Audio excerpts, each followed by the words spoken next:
ആകാശവാണി. നമസ്കാരം. വാർത്തകൾ വായിക്കുന്നത് ശ്രീലത.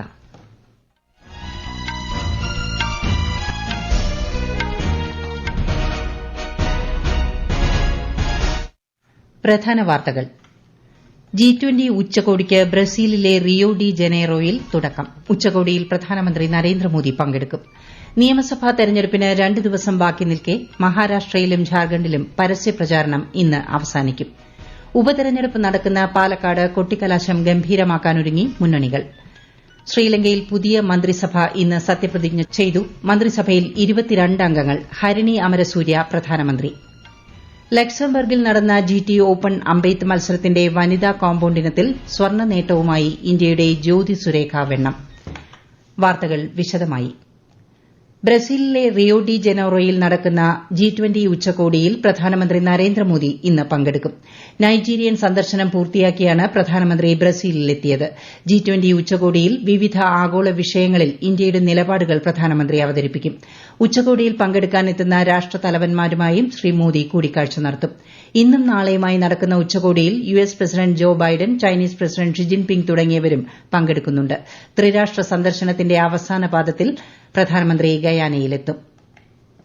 നിയമസഭാ തെരഞ്ഞെടുപ്പിന് 2 ദിവസം ബാക്കി നിൽക്കെ മഹാരാഷ്ട്രയിലും ഝാർഖണ്ഡിലും പരസ്യപ്രചാരണം ഇന്ന് അവസാനിക്കും. വോട്ടർമാരുടെ പിന്തുണ നേടാനുള്ള അവസാനവട്ട ശ്രമങ്ങളിലാണ് രാഷ്ട്രീയ കക്ഷികൾ. 288 സീറ്റുകളുള്ള മഹാരാഷ്ട്രയിൽ ബുധനാഴ്ച ഒറ്റഘട്ടമായി വോട്ടെടുപ്പ് നടക്കും. 4136 സ്ഥാനാർത്ഥികളാണ് മത്സരരംഗത്തുള്ളത്. ഝാർഖണ്ഡിൽ തെരഞ്ഞെടുപ്പിന്റെ 2ാം ഘട്ടമാണ് ബുധനാഴ്ച നടക്കുന്നത്. ഈ മാസം 23-നാണ് വോട്ടെണ്ണൽ. ഝാർഖണ്ഡിൽ നിയമസഭാ തെരഞ്ഞെടുപ്പിന്റെ പ്രചാരണം അവസാനിച്ചതിന് ശേഷം സ്വകാര്യ വാഹനങ്ങളിൽ ബാനറോ ബോർഡോ ഉപയോഗിക്കുന്നത് തെരഞ്ഞെടുപ്പ് കമ്മീഷൻ നിരോധിച്ചു. ഉത്തരവ് ലംഘിക്കുന്നവർക്കെതിരെ നടപടിയെടുക്കാൻ ജില്ലാ അധികാരികളോട് ആവശ്യപ്പെട്ടിട്ടുണ്ടെന്ന് ചീഫ് ഇലക്ടറൽ ഓഫീസർ പറഞ്ഞു. ബുധനാഴ്ച നിയമസഭ ഉപതെരഞ്ഞെടുപ്പ് നടക്കുന്ന പാലക്കാട് പ്രചാരണത്തിന് ഇന്ന് കൊട്ടിക്കലാശം. നാളെ നിശബ്ദ പ്രചാരണം. നഗരത്തിലെ സ്റ്റേഡിയം സ്റ്റാൻഡ് പരിസരത്താണ് മുന്നണികളുടെ കൊട്ടിക്കലാശം നടക്കുക. LDF സ്ഥാനാർത്ഥി P സരിൻ, UDF സ്ഥാനാർത്ഥി രാഹുൽ മാങ്കൂട്ടത്തിൽ, NDA സ്ഥാനാർത്ഥി ശ്രീ കൃഷ്ണകുമാർ എന്നിവരുടെ കൊട്ടിക്കലാശം വിവിധ ഇടങ്ങളിൽ നിന്ന് ആരംഭിക്കും. വൈകിട്ട് 4 മണി മുതൽ നഗരത്തിൽ ഗതാഗത നിയന്ത്രണം ഏർപ്പെടുത്തിയിട്ടുണ്ട്. പാലക്കാട് വ്യാജ വോട്ടുകൾ ചേർത്ത് തെരഞ്ഞെടുപ്പ് അട്ടിമറിക്കാൻ ശ്രമിക്കുന്നുവെന്നാരോപിച്ച് LDF കളക്ടറേറ്റ് മാർച്ച് നടത്തി. നേതാക്കൾ ജില്ലാ തെരഞ്ഞെടുപ്പ് ഉദ്യോഗസ്ഥ കൂടിയായ ജില്ലാ കളക്ടറെ കണ്ട് ഇത് സംബന്ധിച്ച് പരാതികൾ നൽകി. ആലപ്പുഴയിൽ നടക്കുന്ന സംസ്ഥാന സ്കൂൾ ശാസ്ത്രമേള ഇന്ന് സമാപിക്കും.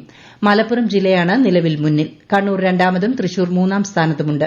പുതിയ സാങ്കേതിക വിദ്യകളും ആശയങ്ങളും അവതരിപ്പിച്ച് ശ്രദ്ധേയമായ പ്രകടനമാണ് കുട്ടികൾ നടത്തിയത്. ഇന്ന് വൈകിട്ട് നടക്കുന്ന സമാപന സമ്മേളനം മന്ത്രി KN ബാലഗോപാൽ ഉദ്ഘാടനം ചെയ്യും.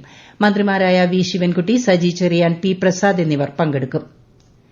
2025-ലെ ദേശീയ യുവജനോത്സവം വികസിത് ഭാരത് യുവ നേതൃസംവാദം എന്ന പേരിൽ ആഘോഷിക്കുമെന്ന് കേന്ദ്രമന്ത്രി മൻസുഖ് മാണ്ഡവ്യ. വികസിത ഭാരതം എന്ന ലക്ഷ്യം കൈവരിക്കുന്നതിന് രാജ്യത്തെ യുവാക്കളുടെ നൂതനാശയങ്ങളും നൈപുണ്യവും പ്രയോജനപ്പെടുത്തേണ്ടതുണ്ടെന്നും അദ്ദേഹം ന്യൂഡൽഹിയിൽ വാർത്താസമ്മേളനത്തിൽ പറഞ്ഞു. രാജ്യത്തെ യുവജനങ്ങളെ ശാക്തീകരിക്കാനും അതിലൂടെ യുവ നേതൃനിര ശക്തിപ്പെടുത്താനുമാണ് പരിപാടി ലക്ഷ്യമിടുന്നതെന്ന് കേന്ദ്രമന്ത്രി വ്യക്തമാക്കി. देश में विकसित भारत चैलेंज कंपटीशन आयोजित करके 2 दिन के लिए देश के 3000 यूथ भारत मंडपम में आएंगे. भारत मंडपम में आने के बाद उसको वहां 2 दिन का सेशन रहेगा, अलग अलग सेशन रहेगा. उसमें ग्लोबल एंड नेशनल आइकॉन उसमें उपस्थित रहेंगे.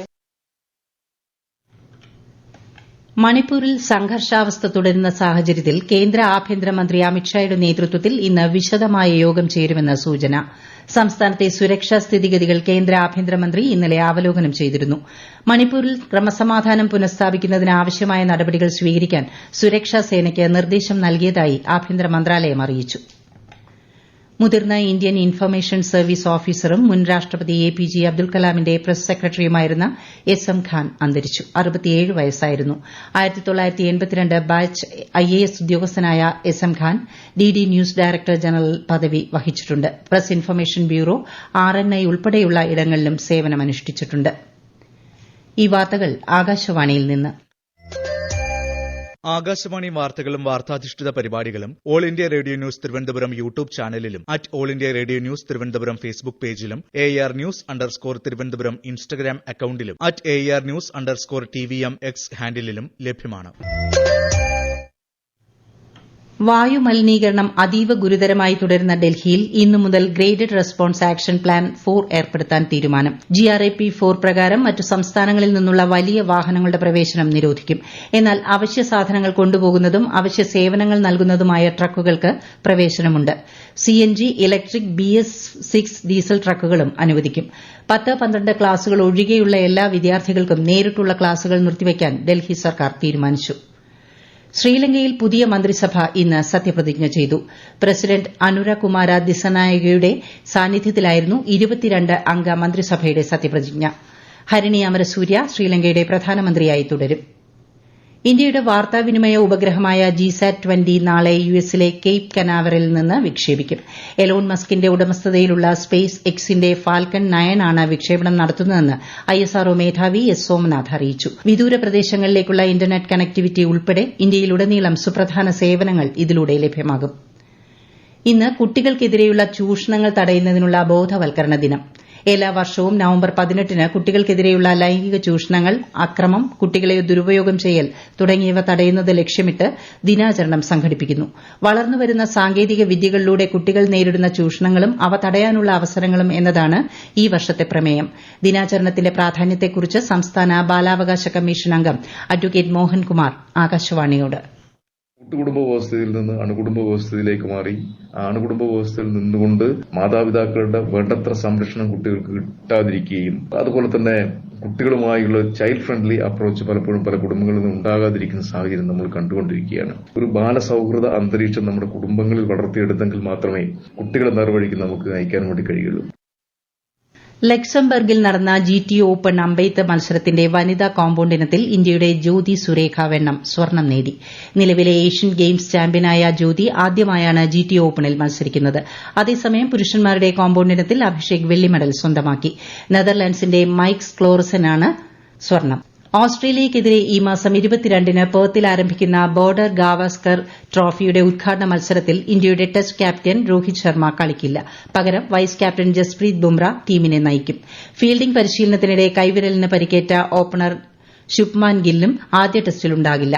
KL രാഹുലും അഭിമന്യു ഈശ്വരനും ടീമിൽ സ്ഥാനം പിടിച്ചിട്ടുണ്ട്. രാജ്യത്ത് വടക്കു പടിഞ്ഞാറൻ മേഖലയിൽ അടുത്ത 4 ദിവസത്തിനുള്ളിൽ താപനില 2-3 ഡിഗ്രി സെൽഷ്യസ് കുറയുമെന്ന് ഇന്ത്യൻ കാലാവസ്ഥാ വകുപ്പ്. പഞ്ചാബ്, ഹരിയാന, ചണ്ഡീഗഡ്, രാജസ്ഥാൻ, വടക്കൻ ഉത്തർപ്രദേശ് തുടങ്ങിയ ഇടങ്ങളിൽ മൂടൽമഞ്ഞിന് സാധ്യതയുണ്ട്. തമിഴ്നാട്, പുതുച്ചേരി, കാരക്കൽ, കേരളം, മാഹി എന്നിവിടങ്ങളിൽ ഇടിമിന്നലോട് കൂടിയ മഴയ്ക്ക് സാധ്യതയുണ്ടെന്നും കാലാവസ്ഥാ നിരീക്ഷണ കേന്ദ്രം അറിയിച്ചു. ശൈത്യകാലം ആരംഭിച്ചതിനെ തുടർന്ന് ഉത്തരാഖണ്ഡിലെ ശ്രീ ബദരീനാഥ് ക്ഷേത്രം അടച്ചു. ചമോലി ജില്ലാ മജിസ്ട്രേറ്റ് സന്ദീപ് തിവാരി ബദരീനാഥ് ഡാം സന്ദർശിച്ച് ക്രമീകരണങ്ങൾ അവലോകനം ചെയ്തു. തീർത്ഥാടകർക്ക് സുരക്ഷയൊരുക്കിയ പോലീസ് സേനയെയും ITBP-യെയും ക്ഷേത്ര കമ്മിറ്റി ഭാരവാഹികളെയും ജീവനക്കാരെയും അദ്ദേഹം അഭിനന്ദിച്ചു. രാജ്യത്തെ ഓഹരി വിപണികളിൽ നേരിയ ചാഞ്ചാട്ടം. ബോംബെ ഓഹരി സൂചിക സെൻസെക്സ് 72 പോയിന്റ് താഴ്ന്ന് 77,532-ലും ദേശീയ ഓഹരി സൂചിക നിഫ്റ്റി 2 പോയിന്റ് ഉയർന്ന് 23,535-ലും വ്യാപാരം തുടരുന്നു. സ്വർണ്ണവില കൂടി. ഗ്രാമിന് 60 രൂപ വർദ്ധിച്ച് 6,995 രൂപയും പവന് 55,960 രൂപയുമാണ് ഇന്നത്തെ വില. രാജ്യത്ത് പുതുതായി പുറത്തിറക്കിയ ആയുഷ്മാൻ വയ വന്ദന കാർഡ് 70 വയസ്സും അതിനു മുകളിലുമുള്ള 10 ലക്ഷത്തിലധികം മുതിർന്ന പൌരന്മാരെ ഉൾപ്പെടുത്തിക്കൊണ്ട് സുപ്രധാന നേട്ടം കൈവരിച്ചതായി കേന്ദ്ര സർക്കാർ. ആയുഷ്മാൻ ഭാരത് പ്രധാൻമന്ത്രി ജൻ ആരോഗ്യ യോജന പ്രകാരം സൌജന്യ ആരോഗ്യ പരിരക്ഷാ ആനുകൂല്യങ്ങൾ കാർഡ് വഴി മുതിർന്ന പൌരന്മാർക്ക് ലഭ്യമാകും. ആയുഷ്മാൻ വയ വന്ദന കാർഡിനായി രജിസ്റ്റർ ചെയ്തവരിൽ ഏകദേശം 4 ലക്ഷം പേർ സ്ത്രീകളാണ്. പ്രധാന വാർത്തകൾ വീണ്ടും. G20 ഉച്ചകോടിക്ക് ബ്രസീലിലെ റിയോ ഡി ജനീറോയിൽ തുടക്കം. ഉച്ചകോടിയിൽ പ്രധാനമന്ത്രി നരേന്ദ്രമോദി പങ്കെടുക്കും. നിയമസഭാ തെരഞ്ഞെടുപ്പിന് 2 ദിവസം ബാക്കി നിൽക്കെ മഹാരാഷ്ട്രയിലും ഝാർഖണ്ഡിലും പരസ്യപ്രചാരണം ഇന്ന് അവസാനിക്കും. ഉപതെരഞ്ഞെടുപ്പ് നടക്കുന്ന പാലക്കാട് കൊട്ടിക്കലാശം ഗംഭീരമാക്കാനൊരുങ്ങി മുന്നണികൾ. ശ്രീലങ്കയിൽ പുതിയ മന്ത്രിസഭ ഇന്ന് സത്യപ്രതിജ്ഞ ചെയ്തു. മന്ത്രിസഭയിൽ 22 അംഗങ്ങൾ. ഹരിണി അമരസൂര്യ പ്രധാനമന്ത്രി. ലക്സംബർഗിൽ നടന്ന GT ഓപ്പൺ അമ്പെയ്ത്ത് മത്സരത്തിന്റെ വനിതാ കോമ്പൌണ്ട് ഇനത്തിൽ സ്വർണ്ണ നേട്ടവുമായി ഇന്ത്യയുടെ ജ്യോതി സുരേഖ വെണ്ണം. വാർത്തകൾ കഴിഞ്ഞു. അടുത്ത വാർത്താ പ്രക്ഷേപണം വൈകിട്ട് 6:30-ന്.